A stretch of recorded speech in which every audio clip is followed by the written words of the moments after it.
Hello student, welcome to our channel. Welcome to our channel SDM History. আশা করি তোমরা অবশ্যই নিজেদের পড়াশোনাটাকে চালিয়ে যাচ্ছ।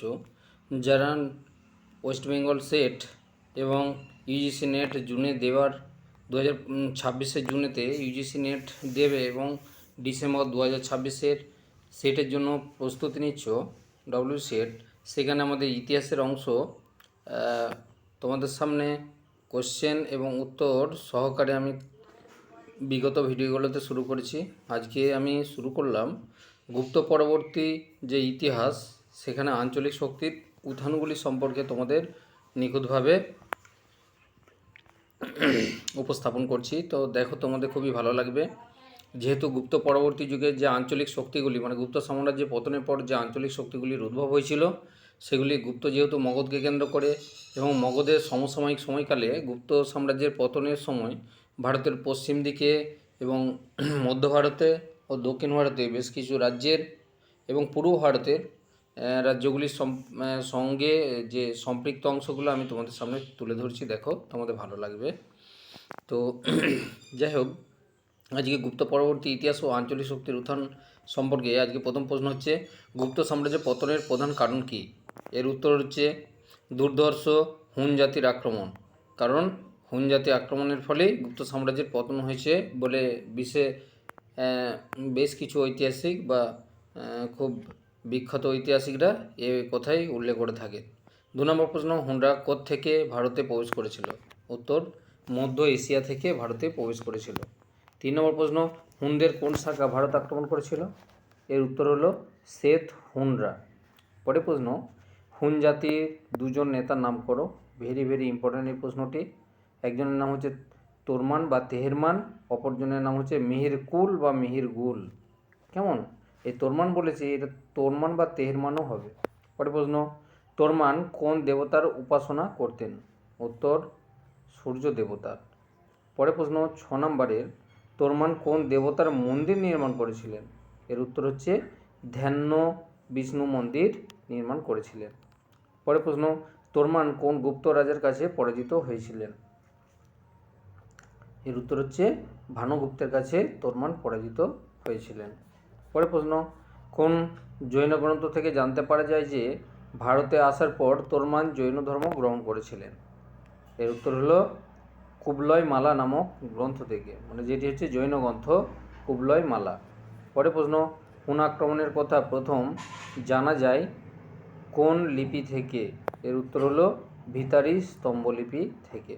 পরের প্রশ্ন, হুন আক্রমণে কে প্রথম প্রতিরোধ করেছিলেন? এর উত্তর হলো গুপ্ত সম্রাট স্কন্দগুপ্ত। কারণ স্কন্দগুপ্ত এমন যুদ্ধ করেছিলেন যে আগামী প্রায় 1.5 থেকে 200 বছর আর হুনরা ভারতের দিকে ঘুরেও তাকায়নি। মানে তাদের সঙ্গে যুদ্ধটা খুব ভয়ঙ্কর হয়েছিল এবং হুনরা চূড়ান্তভাবে পরাজিত হয়েছিলেন। পরে হুন রাজা মিহিরকুল কেমন প্রকৃতির লোক ছিলেন? এর উত্তর হচ্ছে তিনি খুবই অত্যাচারী এবং নৃশংস প্রকৃতির ছিলেন।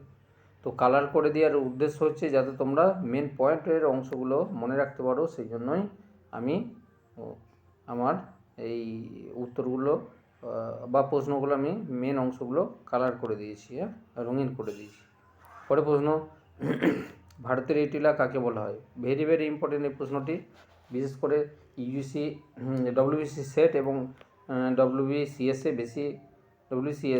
বেশি করে পড়ে এটা। এর উত্তর হলো মিহিরকুল। ভারতের এই টিলা বলা হয় মিহিরকুলকে। পরে প্রশ্ন, মিহিরকুলের অত্যাচারের হাত থেকে ভারতকে রক্ষা করেছিলেন কারা?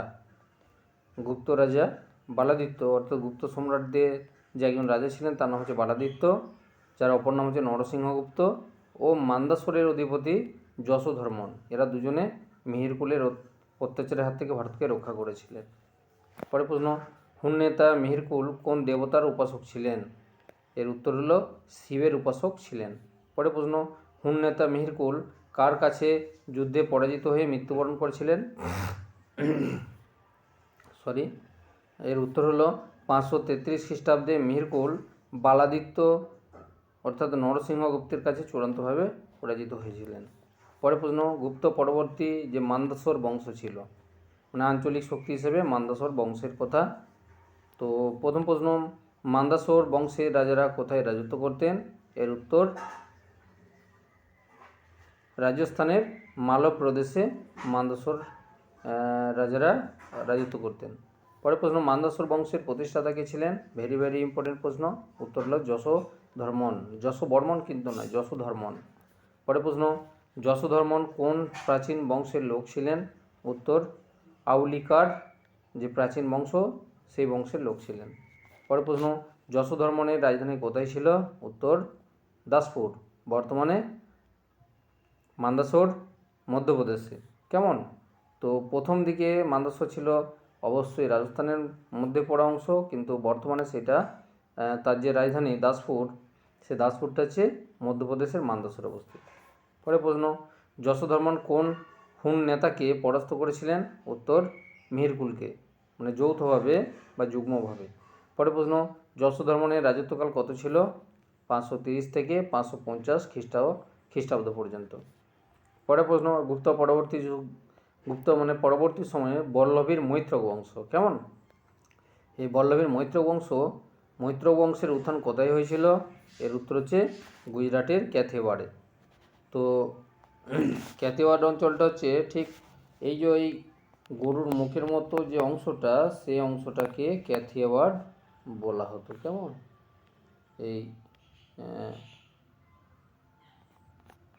এই জায়গাটা, সেখানেতে মৈত্র বংশ রাজত্ব করত, ক্যাথিওয়াড়। পরের প্রশ্ন, মৈত্র বংশের প্রতিষ্ঠাতা কে ছিলেন? উত্তর ভট্টারক বা অনেক সময় ভর্তাক বলা হয়ে থাকে। পরের প্রশ্ন, হিউয়েন বল্লভীর মৈত্র বংশের রাজাদের কোন ধর্মাবলম্বী বলেছেন? এর উত্তর হলো বৌদ্ধ ধর্মের বা বৌদ্ধ ধর্মাবলম্বী বলেছেন। পরের প্রশ্ন, প্রকৃতপক্ষে মৈত্রক রাজারা কোন ধর্মাবলম্বী ছিলেন? এর উত্তর হলো শৈব ধর্মের লোক ছিলেন। পরের প্রশ্ন, মৈত্রক রাজারা কোন উপাধি গ্রহণ করতেন? দেখো, একটা বিখ্যাত তাদের উপাধি ছিল মৈত্রক রাজাদের, সেটা হচ্ছে পরম মাহেশ্বর। কেমন? অর্থাৎ শিবের প্রধান উপাস্য ছিল বলে সেই জন্য তারা পরম মাহেশ্বর উপাধি নিতেন। পরের প্রশ্ন, মৈত্রক রাজাদের রাজধানী কোথায় ছিল? এর উত্তর হলো বল্লভীতে। কেমন? বল্লভী বা বল্লভী। বল্লভীর কোন রাজার আমলে হিউয়েন বল্লভী পরিভ্রমণ করেছিলেন? এর উত্তর হলো রাজা দ্বিতীয় ধরসেনের সময়। পরের প্রশ্ন, রাজা দ্বিতীয় ধরসেনের পুত্র কে ছিলেন? এর উত্তর হলো প্রথম শিলাদিত্য ধর্মাদিত্য। পরের প্রশ্ন, হিউয়েন বিবরণ থেকে জানতে পারা যায় দ্বিতীয় ধরসেন বা দ্বিতীয় ধ্রুবসেন কার কাছে পরাজিত হয়েছিলেন? এর উত্তর হলো কনৌজের হর্ষবর্ধনের কাছে পরাজিত হয়েছিলেন। পরের প্রশ্ন, মৈত্রক বংশের শ্রেষ্ঠ রাজা কে ছিলেন? এর উত্তর হচ্ছে চতুর্থ ধ্রুবসেন বা চতুর্থ ধরসেন। পরের প্রশ্ন, চতুর্থ ধ্রুবসেনের সভাকবি কে ছিলেন? এর উত্তর হচ্ছে ভট্টি। পরের প্রশ্ন, কবি ভট্টি কোন কাব্যগ্রন্থ রচনা করেছিলেন? এটা ভেরি ভেরি ইম্পর্টেন্ট প্রশ্ন একটা। ভট্টি কাব্যম বা রাবণ বধম।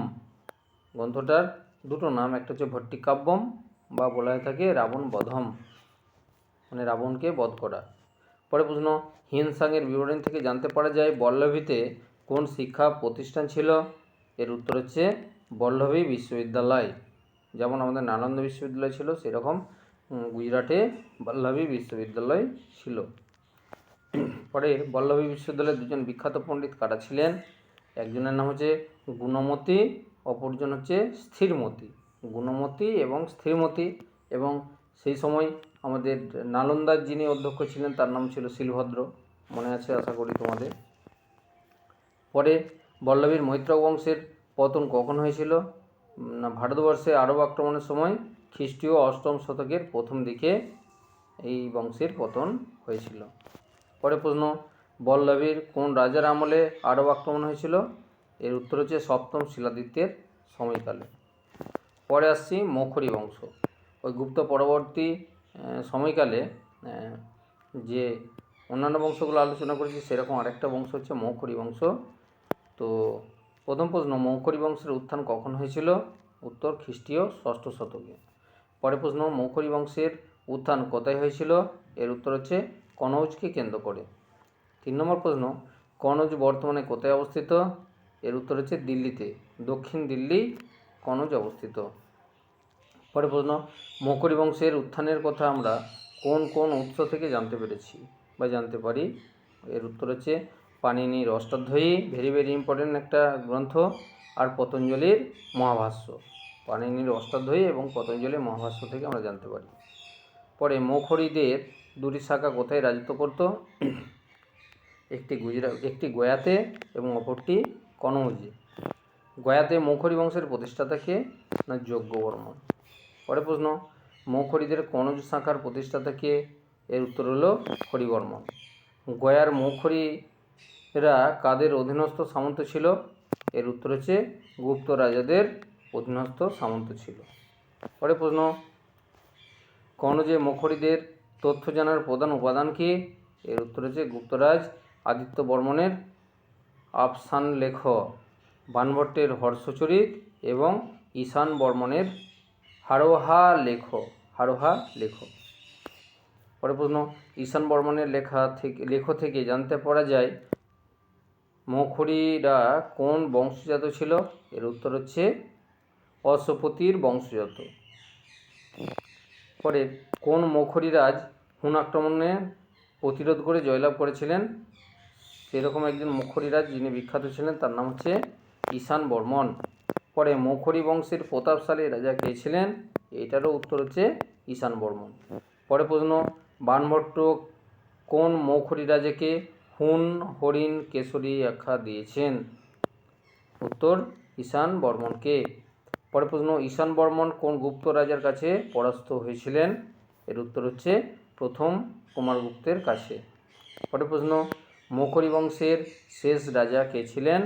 এর উত্তর হচ্ছে গ্রহবর্মন বা গ্রহবর্মা। পরে প্রশ্ন, গ্রহবর্মা কাকে বিবাহ করেছিলেন? এর উত্তর রাজ্যশ্রীকে বিবাহ করেছিলেন।